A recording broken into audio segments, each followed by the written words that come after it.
നമസ്കാരം. ആദ്യ വാർത്ത ആരംഭിക്കുക. ശബരിമലയിലെത്തിയ ശ്രീലങ്കൻ യുവതി ദർശനം നടത്താതെ മടങ്ങി. 18ാം പടിക്ക് സമീപം എത്തിയിട്ടും പോലീസ് ദർശനത്തിന് അനുമതി നൽകിയില്ല. പോലീസ് വിലക്കിയതിനാലാണ് ദർശനം നടത്താൻ കഴിയാതിരുന്നതെന്ന് ദർശനത്തിലെത്തിയ ശശികല മാധ്യമങ്ങളോട് പറഞ്ഞു.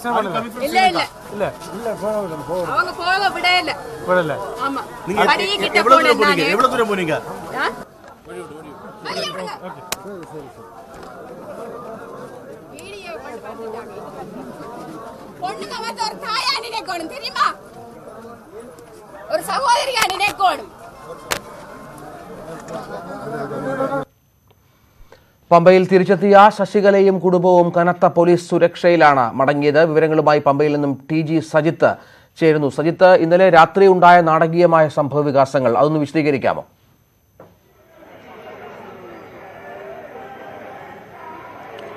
രഞ്ജിത്ത്, ഇന്നലെ നാടകീയമായ നിമിഷങ്ങളായിരുന്നു ശബരിമലയിലും പമ്പയിലുമായി സംഭവിച്ചത്. ശ്രീലങ്കയിൽ നിന്നുള്ള കുടുംബമാണ് ശബരിമല ദർശനത്തിന് വേണ്ടി എത്തിയത്. ശശികലയും ഭർത്താവും കുട്ടിയും അടങ്ങുന്ന സംഘം പമ്പയിലെത്തി പോലീസിന്റെ അനുമതി വാങ്ങിയാണ് അവർ ദർശനത്തിന് വേണ്ടി സന്നിധാനത്തേക്ക് തിരിച്ചത്. അവർ അവരുടെ പ്രായം തെളിയിക്കുന്ന രേഖയടക്കമുള്ളവ നേരത്തെ പോലീസിന്റെ പക്കൽ കാണിച്ചിരുന്നു. 46 വയസ്സ് പ്രായമാണ് അവർക്കുള്ളത്. തുടർന്നാണ് ഇവർ ശബരിമലയിൽ സന്നിധാനത്തേക്കുള്ള യാത്ര പുറപ്പെട്ടത്. എന്നാൽ സന്നിധാനത്തെത്തി പിന്നീട് ഈ സംഘം വേർപിരിയുകയായിരുന്നു. ഇത് സംബന്ധിച്ച് പിന്നീട് ഇവരുടെ ഭർത്താവ് പോലീസിന് നൽകിയ വിശദീകരണത്തെ തുടർന്നാണ് ഇതിൻ്റെ മറ്റ് വിശദാംശങ്ങൾ പുറത്തു വരുന്നത്. അപ്പോൾ വ്യക്തമായത് ഇങ്ങനെയായിരുന്നു. തൻ്റെ ഭാര്യയെ കാണാനില്ല എന്ന് ചൂണ്ടിക്കാണിച്ചുകൊണ്ടായിരുന്നു ഭർത്താവ് പോലീസിന് മുന്നിൽ എത്തുന്നത്. തൻ്റെ ഭാര്യയ്ക്ക് ദർശനം നടത്താൻ കഴിഞ്ഞിട്ടില്ല എന്നും ഇവർ അറിയിച്ചു. എന്നാൽ ഭാര്യ ഇപ്പോൾ എവിടെയാണ് എന്ന കാര്യത്തിലൊക്കെ ഇവർ ഒരു വ്യക്തത വരുത്താൻ ഈ ഭർത്താവ് മടിച്ചു നിന്നു, മാധ്യമങ്ങളോട് മടിച്ചു നിന്നു. മാത്രമല്ല, ശബരിമലയിൽ യുവതി ദർശനം നടത്തുന്നു എന്ന തരത്തിൽ അഭ്യൂഹം പരന്നതിനെ തുടർന്ന് വലിയ രീതിയിൽ മാധ്യമങ്ങളും അവിടെ തമ്പടിച്ചിരുന്നു. ഇതുകൂടി കണ്ടതോടുകൂടി ഇവർ ശബരിയിൽ നിന്നും പിൻവലിയാൻ തീരുമാനിക്കുകയായിരുന്നു. പോലീസ് ഹെഡ് പോസ്റ്റിലെത്തിയ ഈ ഭർത്താവും കുട്ടിയും അടങ്ങുന്ന സംഘം പിന്നീട് ഇവർ പമ്പയിലേക്ക് മടങ്ങുന്നതായി അറിയിച്ചു. തുടർന്ന് പോലീസിൻ്റെ സുരക്ഷയിലാണ് ഇവർ പമ്പയിലേക്ക് മടങ്ങിയത്. പിന്നീട് ഈ ശശികല നാടകീയമായി മാധ്യമങ്ങളുടെ മുന്നിൽ പ്രത്യക്ഷപ്പെടുകയായിരുന്നു. പമ്പയിൽ വെച്ചാണ് ഇവർ മാധ്യമങ്ങളുടെ മുന്നിൽ പ്രത്യക്ഷപ്പെട്ടത്. ഇവർ പമ്പയിൽ നിന്നും മാധ്യമങ്ങളുടെ മുന്നിൽ പെടാതെ കടക്കാൻ ശ്രമിക്കുമ്പോഴും മാധ്യമങ്ങൾ ഇവരെ കണ്ട് ഇവരുടെ മുന്നിലെത്തി അഭിപ്രായം തേടുകയായിരുന്നു. ഇപ്പോഴാണ് ഇവർ ചില വെളിപ്പെടുത്തലുകൾ നടത്തുന്നത്. അവർ വ്യക്തമാക്കുന്നത് താൻ 18ാം പടിക്ക് സമീപം വരെ എത്തി, പക്ഷേ പോലീസിൻ്റെ നിലപാടുകൾ, പോലീസാണ് തനിക്ക് ദർശനം അനുവദിക്കാത്തതെന്നതാണ് ശശികല മാധ്യമങ്ങളോട് വ്യക്തമാക്കിയത്. ഭർത്താവിനും കുട്ടിക്കും മാത്രമാണ് ദർശനത്തിന് അനുവാദം ലഭിച്ചത്. അതേ തുടർന്ന് അവർ ദർശനം നടത്തുകയും തുടർന്ന് സംഘം വഴി പിരിയുകയുമായിരുന്നു എന്നാണ് ഇവർ പറയുന്നത്. ശ്രീലങ്കൻ സ്വദേശിയാണ് ഇവർ. രാമേശ്വരത്ത് നിന്നും ഇരുമുടിക്കെട്ടുമായിട്ടാണ് ശബരിമല ദർശനത്തിന് എത്തിയ കടുത്ത അയ്യപ്പ ഭക്തയെന്നാണ് ഇവർ വിശേഷിപ്പിക്കുന്നത്. ഇവരുടെ ഭർത്താവും വർഷങ്ങളായിട്ട് ശബരിമലയിൽ ദർശനം നടത്തുന്ന വ്യക്തിയാണ്. ഇതാദ്യമായിട്ടാണ് ഈ ശശികല ശബരിമലയിൽ ദർശനത്തിനെത്തുന്നത്. പക്ഷേ അവർക്ക് അതിനുള്ള അനുമതി ലഭിച്ചില്ല. അതിനുള്ള കടുത്ത അതൃപ്തി രേഖപ്പെടുത്തിക്കൊണ്ടാണ് ഈ സംഘം തുടർന്ന് ശബരിമലയിൽ നിന്നും ഇന്നലെ വെളുപ്പിനെ ഇവിടെ നിന്നും മടങ്ങുന്നത്. കനത്ത പോലീസ് സുരക്ഷയാണ് ഇവർക്ക് ഏർപ്പെടുത്തിയിരുന്നത്. ഈ സുരക്ഷയിൽ തന്നെയാണ് ഇവർ മടങ്ങിയത്. പോലീസിനെതിരെയുള്ള വലിയൊരു രോഷപ്രകടനം കൂടി നടത്തിയിട്ടാണ് ഈ ശശികല ശബരിമല പമ്പയിൽ നിന്നും മടങ്ങുന്നത്. TG സജിത്താണ് വിവരങ്ങൾ നൽകിയത്. ഈ ശശികലയുടെ ഭർത്താവ് മാധ്യമങ്ങളോട് സംസാരിച്ചിരുന്നു. അദ്ദേഹത്തിന്റെ വാക്കുകളിലേക്ക്.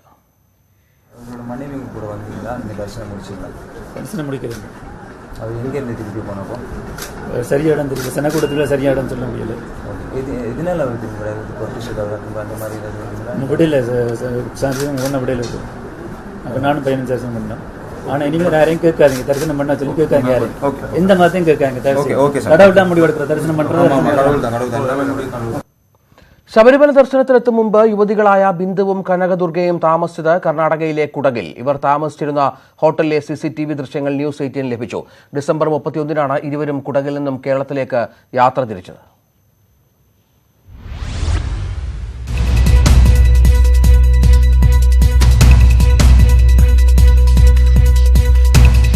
ഡിസംബർ 29-ന് ഉച്ചയ്ക്ക് 2 മണിയോടെയാണ് കർണാടക കൊടകിലെ വിരാജ്പേട്ടിലെ ലോഡ്ജിൽ ബിന്ദുവും കനകദുർഗയും മുറിയെടുത്തത്.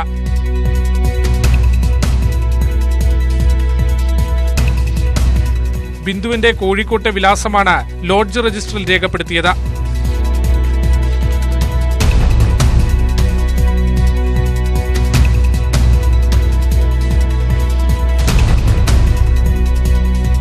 ശേഷം 2 ദിവസം ഇരുവരും കൊടകിൽ ചിലവഴിച്ചു. ഡിസംബർ 31 രാവിലെ 10 മണിക്ക് മുറി വെക്കേറ്റ് ചെയ്ത് കേരളത്തിലേക്ക് തിരിച്ചു. തുടർന്ന് ജനുവരി 1-ാം തീയതി പമ്പയിലെത്തിയ ശേഷമാണ് 2-ാം തീയതി പുലർച്ചെയോടെ സന്നിധാനത്തെത്തി ദർശനം നടത്തിയത്. ഇരുവരും ശബരിമല ദർശനം നടത്തിയ വാർത്ത ദേശീയ മാധ്യമങ്ങളിൽ ഉൾപ്പെടെ വന്നതോടെ ലോഡ്ജ് ജീവനക്കാർ ഇവരെ തിരിച്ചറിയുകയായിരുന്നു. News desk news 18. ദേവസ്വം ബോർഡിന്റെ അനുമതിയില്ലാതെ ശബരിമല നടയടച്ച വിഷയത്തിൽ തന്ത്രിക്ക് നോട്ടീസ് നൽകാൻ തിരുവിതാംകൂർ ദേവസ്വം ബോർഡിന്റെ തീരുമാനം. ഇന്നോ നാളെയോ നോട്ടീസ് നൽകാനാണ് ആലോചന. തന്ത്രി ചെയ്തത് ഗുരുതര കുറ്റമാണെന്നും വിശദീകരണം തേടുമെന്നും ദേവസ്വം ബോർഡ് അംഗം വിജയകുമാർ പറഞ്ഞു. ദേവസ്വം മന്ത്രിയുമായുള്ള കൂടിക്കാഴ്ചയ്ക്ക് ശേഷം ന്യൂസ് 18നോട് പ്രതികരിക്കുകയായിരുന്നു വിജയകുമാർ. ഗുരുതരമായ സുപ്രീം കോടതി വിധിയുടെ ലംഘനമാണ് അദ്ദേഹം നടത്തിയിരിക്കുന്നത്. അതുകൊണ്ടാണ് ദേവസ്വം ബോർഡ് വിശദീകരണം ചോദിക്കാൻ തീരുമാനിക്കുന്നത്. നാളെ ദേവസ്വം ബോർഡിൻ്റെ മീറ്റിംഗ് ഉണ്ട്. മീറ്റിംഗിൽ കർശനമായി അദ്ദേഹത്തോട് നിയമപരമായ വിദഗ്ധരുമായി ആലോചിച്ച് വിശദീകരണം ചോദിക്കുമെന്ന് പ്രസിഡന്റ് തന്നെ വ്യക്തമാക്കിയിട്ടുണ്ട്. അതേസമയം ഹൈക്കോടതി നിയോഗിച്ച ഉന്നതാധികാര സമിതി ഇന്ന് രാവിലെ 11 മണിക്ക് തിരുവനന്തപുരത്ത് യോഗം ചേരും. യോഗം ഉച്ചയോടെ അവസാനിച്ചാൽ ഉച്ചയ്ക്ക് ശേഷം ദേവസ്വം ബോർഡ് യോഗം ചേരാനാണ് തീരുമാനം. ഈ യോഗത്തിലാണ് തന്ത്രിക്ക് നോട്ടീസ് നൽകുന്ന കാര്യത്തിൽ അന്തിമ തീരുമാനം എടുക്കുക.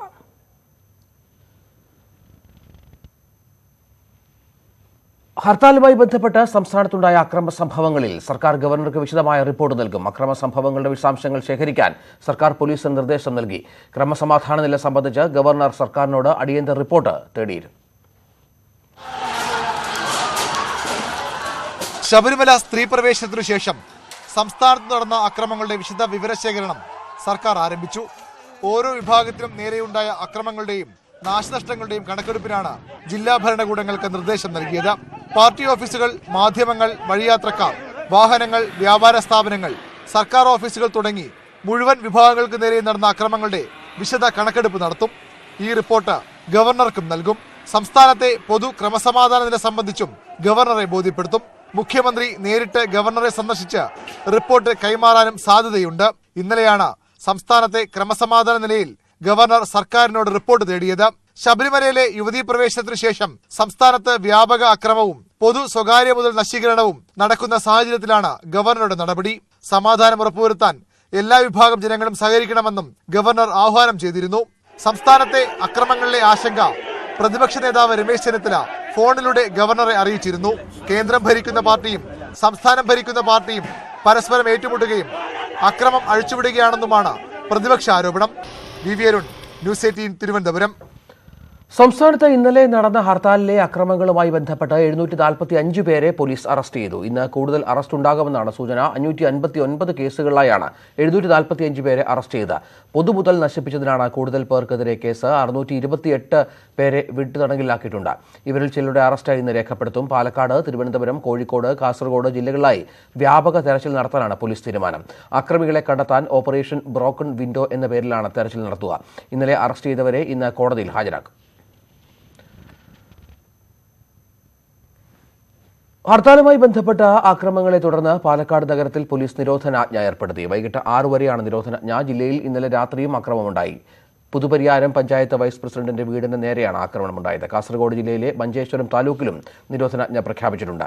താലൂക്കിലെ എല്ലാ വിദ്യാഭ്യാസ സ്ഥാപനങ്ങൾക്കും ഇന്ന് അവധിയായിരിക്കുമെന്നും ജില്ലാ കളക്ടർ അറിയിച്ചു. പാലക്കാട്ട് നിന്ന് പ്രസാദ് ഉടുമ്പശ്ശേരി ചേരുന്നു. പ്രസാദ്, ഈ ഭാഗങ്ങളിൽ സംഘർഷം ഇപ്പോഴും തുടരുന്ന സാഹചര്യമുണ്ടോ? എന്താണ് ഏറ്റവും പുതിയ വിവരങ്ങൾ?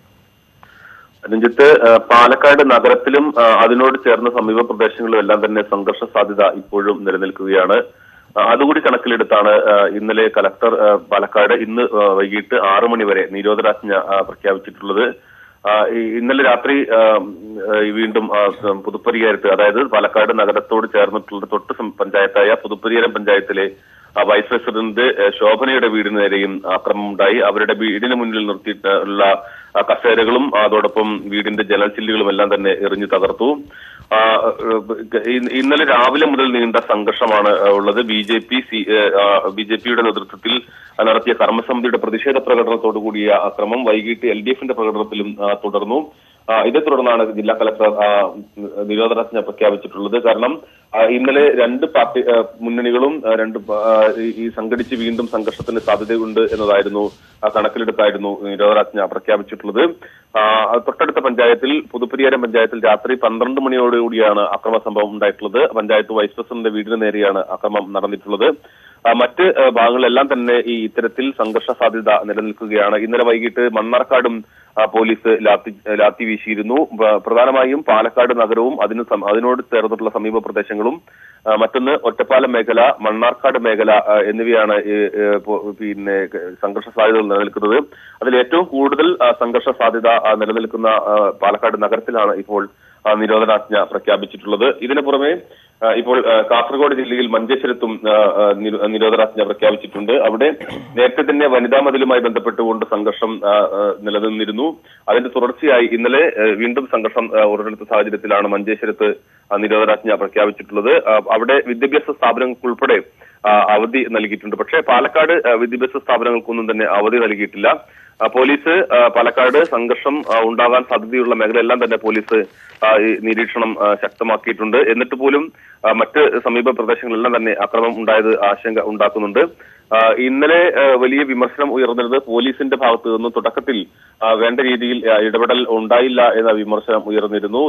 അതായത് രാവിലെ കർമ്മസമിതിയുടെ പ്രകടനത്തിന് ശേഷം ഉണ്ടായ വലിയ അക്രമ സംഭവങ്ങൾ, അതിനുശേഷം LDFന്റെ പ്രകടനത്തിന്റെ ഇടയിലുണ്ടായ അക്രമ സംഭവങ്ങൾക്കെല്ലാം പോലീസിന്റെ വീഴ്ചയാണ് എന്ന ഒരു ആരോപണം കൂടി ഉയർന്നിരുന്നു. ഈ സാഹചര്യത്തിൽ കൂടിയാണ് പോലീസ് ഈ സംഘർഷം ഉണ്ടാകാൻ സാധ്യതയുള്ള മേഖലയെല്ലാം തന്നെ നിരീക്ഷണം ശക്തമാക്കിയിട്ടുള്ളത്.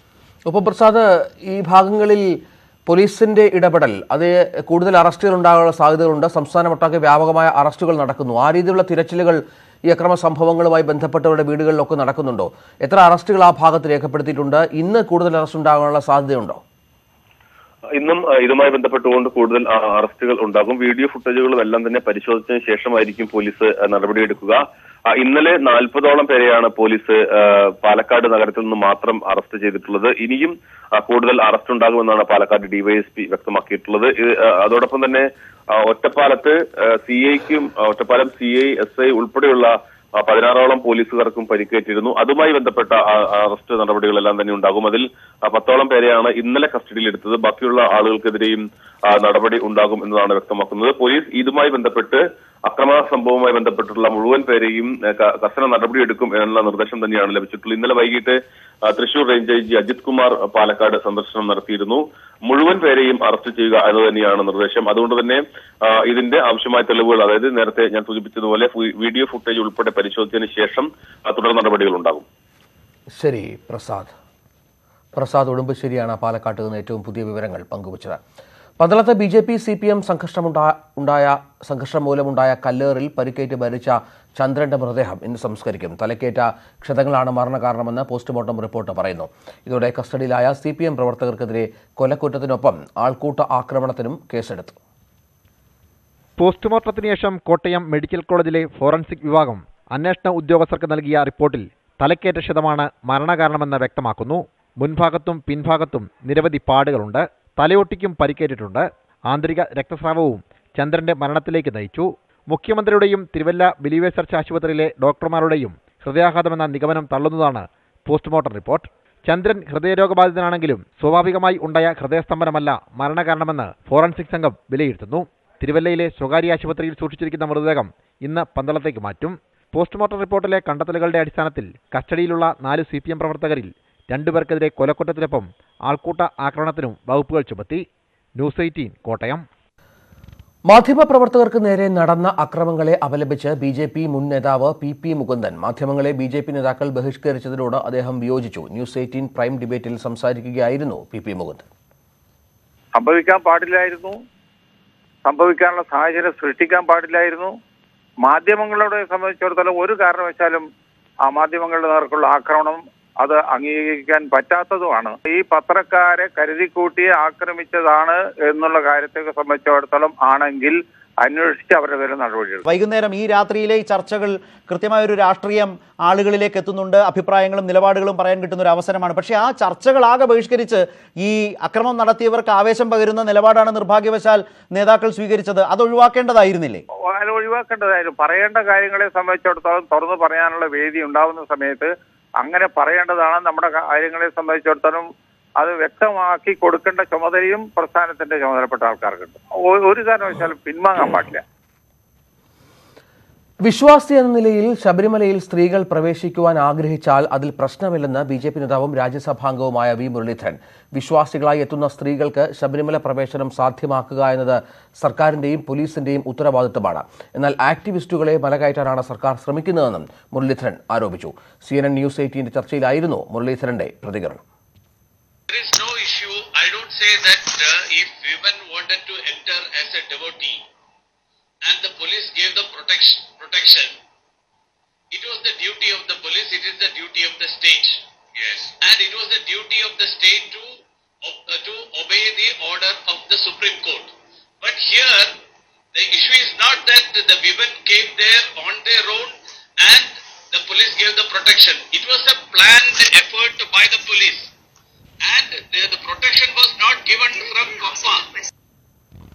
ശബരിമല വിഷയത്തിലെ കേരളത്തിലെ സംഘർഷങ്ങളിലും മാധ്യമപ്രവർത്തകർക്കെതിരായ ആക്രമണങ്ങളിലും പ്രതിഷേധിച്ച് പാർലമെന്റിന് പുറത്ത് ഇന്ന് ഇടത് MP-മാർ ധർണ നടത്തും.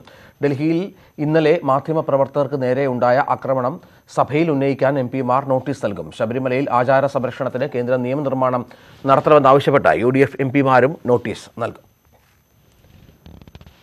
CPM സംസ്ഥാന സെക്രട്ടേറിയറ്റ് യോഗം ഇന്ന്. ശബരിമല യുവതീ പ്രവേശനത്തിന് ശേഷമുണ്ടായ സംഭവവികാസങ്ങൾ യോഗം ചർച്ച ചെയ്യും. അക്രമങ്ങളുടെ പശ്ചാത്തലത്തിൽ BJP-ക്കെതിരായ പ്രചാരണ പരിപാടികൾക്ക് യോഗം രൂപം നൽകിയേക്കും. വനിതാ മതിലിന്റെ അവലോകനവും യോഗത്തിൽ ഉണ്ടാവും. കോതമംഗലം ചെറിയ പള്ളിത്തർക്കം സംബന്ധിച്ച ഹർജി ഹൈക്കോടതി ഇന്ന് പരിഗണിക്കും. ഓർത്തഡോക്സ് വിഭാഗത്തിന് പ്രാർത്ഥനയ്ക്ക് അനുമതി നൽകിയ കീഴ്ക്കോടതി വിധി നടപ്പാക്കാൻ പോലീസ് സംരക്ഷണം ഉറപ്പാക്കണമെന്നാവശ്യപ്പെട്ട് നൽകിയ ഹർജിയാണ് കോടതി പരിഗണിക്കുക. വിധി നടപ്പാക്കാത്തതിൽ പോലീസിനെ കോടതി നേരത്തെ വിമർശിച്ചിരുന്നു.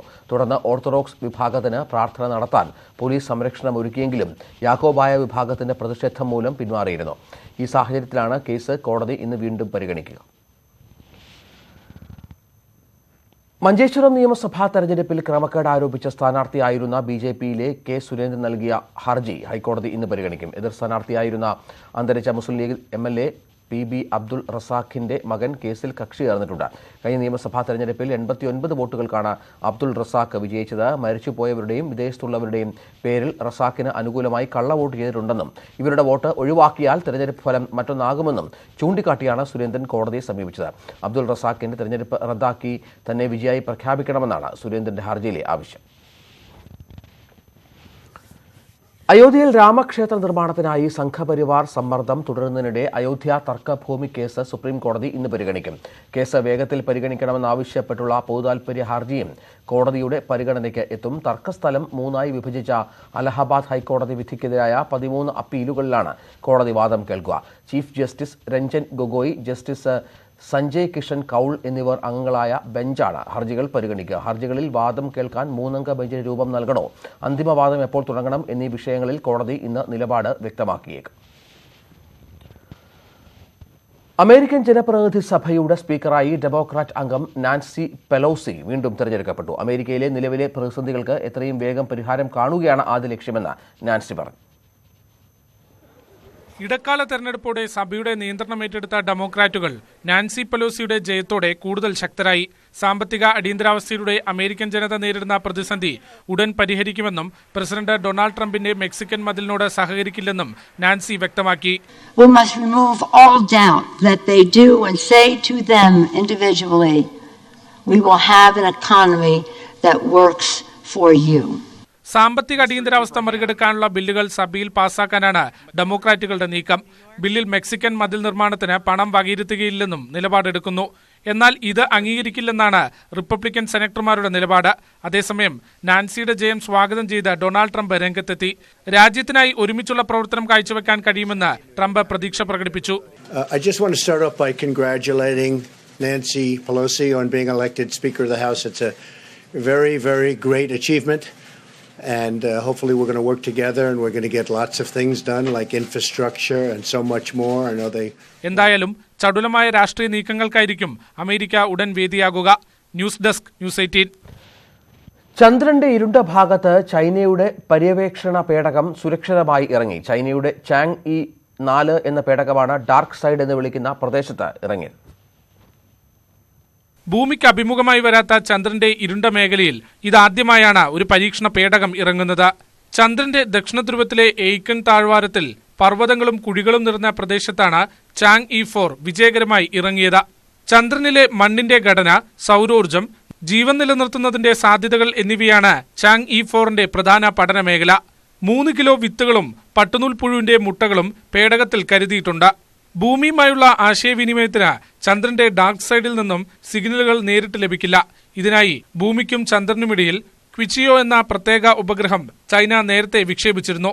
ഡിസംബർ 8 വിക്ഷേപിച്ച ചാങ് ഇ 4 ഇന്നലെ പ്രാദേശിക സമയം രാവിലെ 10:26 ചന്ദ്രനിൽ ലാൻഡ് ചെയ്തത്. News desk, news 18.